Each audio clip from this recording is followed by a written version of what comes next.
All right, fluid, electrolytes, acid, base, all of that we know is required for the body to maintain that internal environment or homeostasis. And so maintenance of the body's fluids is kind of the crux of it all, kind of the crux of nursing if you think about it. We need the volume of fluid, right, including blood to maintain blood pressure. We know that electrolytes like sodium and potassium are required for cellular function. And it's how those things work together that either keeps the body steady or can send it all out of whack.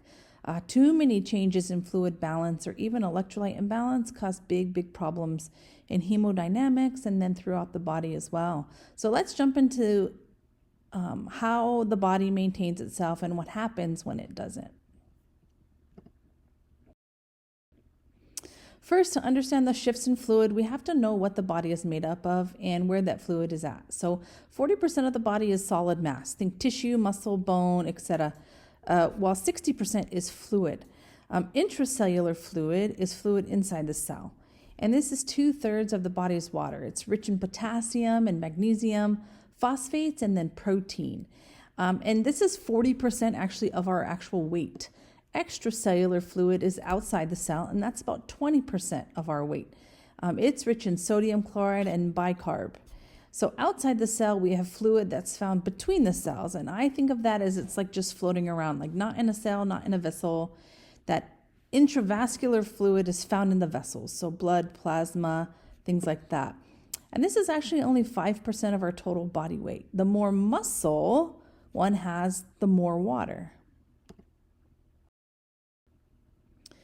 To try to compensate and maintain homeostasis, fluid we know is constantly moving. So when our blood pressure is low, we retain fluid in the vascular space. The kidneys are involved, hormones are released, and there are a lot of other compensatory mechanisms. Water moves in and out of the cell until that equilibrium of ECF and ICF osmolality is achieved. So water will move to equal that out. Tonicity is an important concept to know as well, and it's determined by the osmotic pressure of two solutions. That's the solvent and the solute, and that's separated by a permeable membrane.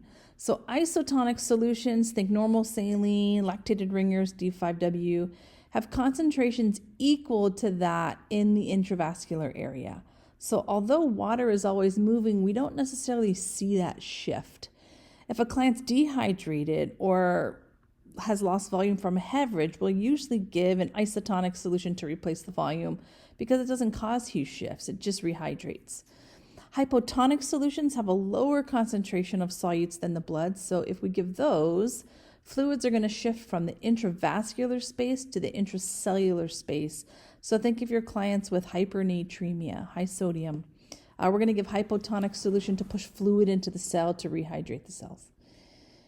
Hypertonic solutions like 3% saline have higher concentrations of solutes than inside the cell. So to balance that, fluid leaves the cell to the intravascular space, and then that shrinks the cells.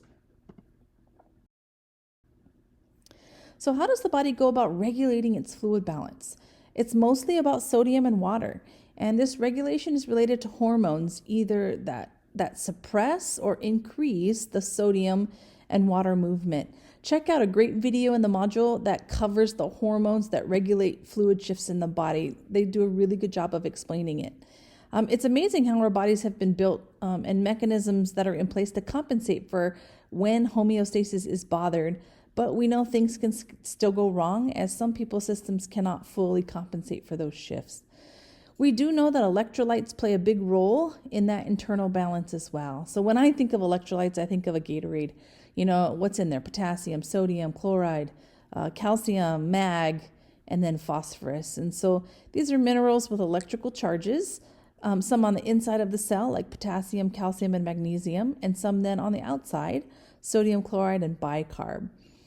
And electrolytes are vital for muscular and brain activity, and then acid base and fluid balance are also important, which we'll talk about in a few slides.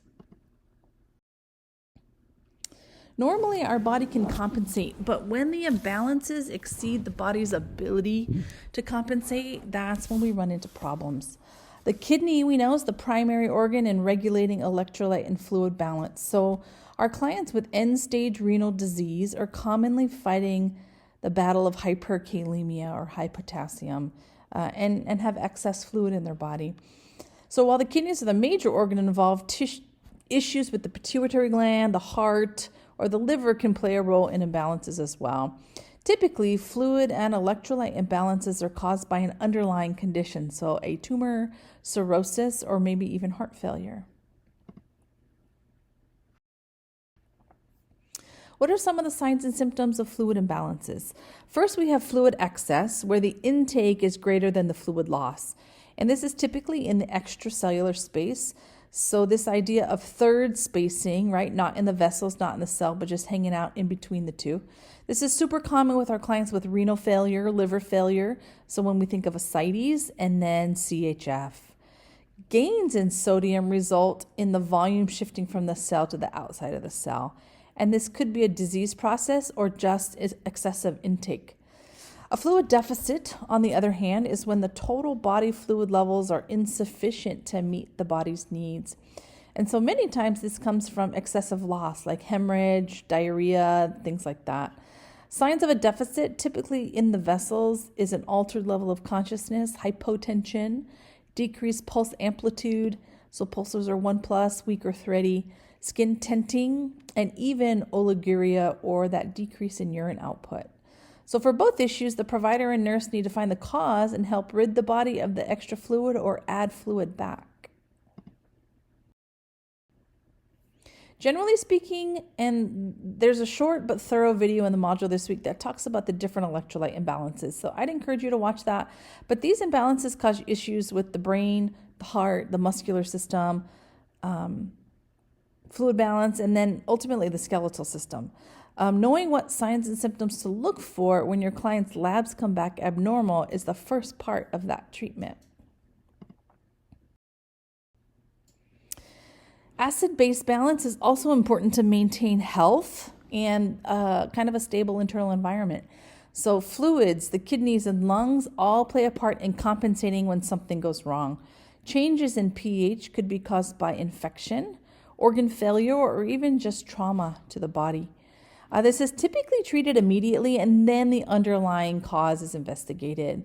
We're going to look at the pH of the blood via an arterial blood gas, and that blood is from an artery rather than what we typically do as nurses when we draw through the vein. This acid-base balance is kept constant by body fluids, the kidneys, and the lungs, as said previously. When we think of acidosis, we will always think of a lower pH, and alkalosis will be a higher pH. We're going to get to interpreting results, but for now, let's just talk about respiratory acidosis and alkalosis.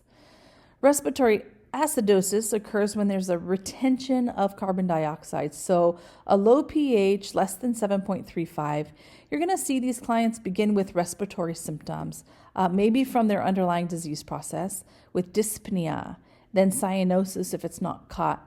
We may see neurological changes like a change in level of consciousness, headaches, blurred vision. On the other side, we have respiratory alkalosis, in which excessive CO2 is exhaled, so someone who's typically hyperventilating. This increase in pH is greater than 7.45 and can be caused by anxiety, pain, fever, or even just excessive mechanical ventilation. We're going to see paresthesias like tingling in the hands and feet, dizziness, syncope, and even muscular involvement like twitching. In respiratory acidosis, the pH is low and the CO2 is high because CO2 is acid. In alkalosis, the pH is high and the CO2 is low. We also have these conditions metabolically, and so this is where the kidneys come into play. For acidosis, we have a deficiency of bicarbonate, which is a base, or an excess of hydrogen ions.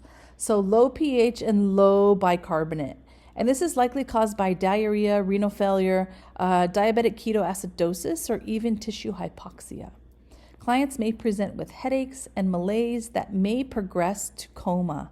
Nausea, vomiting, hypotension, and dysrhythmias, even Kussmaul respirations, those deep, fast respirations that when the client's attempting to eliminate that excess acid. Metabolic alkalosis is caused by excess bicarb and then deficient hydrogen and can be caused by excessive antacid use, vomiting or excessive nasogastric tube suctioning, renal failure, and then even hypovolemia. Here the signs are going to be neurological, including seizures and then likely signs of tetany. The goal then is to see the labs and interpret the results so we know what to do about it and how to correct it. This slide has the normal values as well as the disorder and what the labs would look like. You want to ask yourself 4 questions when you have an arterial blood gas result. First, look at the pH. Is it high, low, or normal? A high pH would be a base, and a low pH again would be acid. Then we're going to move to the PaCO2. Okay, so the carbon dioxide. A high CO2 would be acidic and a low CO2 would be base. And then finally, we're going to look at the bicarb. A high bicarbonate, HCO3, would be a base and a low bicarb would be an acid. Here are a couple of practice examples. And so I'd encourage you to stop the slides and see if you can do them. An explanation and answers are on the next slide. So see if you can do those and then move on. Okay, for the first one, the first question is my pH acidic or basic? This one is basic, it's higher than 7.45. Then I look at my CO2, and this is also basic, right? The normal range is 35 to 45, and so this is high. A high CO2 again means that it's on the base side. So this is my second base. Then my bicarb. This is low, which means it's acidic. So how I interpret this is first to ask how many acids and how many bases do I have? I have an alkalosis here because of my pH, and I have 2 bases. Then I need to determine if it's respiratory or metabolic. I'm going to look at my carbon dioxide here. Because one of my bases is my CO2, I can interpret this as respiratory alkalosis. For the second one, our pH is acidic, greater than 7.35. Then we're going to look at our CO2, and it's actually in the normal range. Finally, our bicarb is low, and so a low bicarb means more acidic. I have 2 acids here, and one of the acids is bicarb. So I can interpret that this ABG result is a metabolic acidosis. So that's kind of a quick recap of fluids, electrolytes, acid, base. I posted again some videos in week 6, hormones that regulate fluid shifts, fluid and electrolyte imbalances, and then another slide or another video on ABG interpretation. Assignments to complete this week are going to be your case study on the pulmonary system. So have a great week.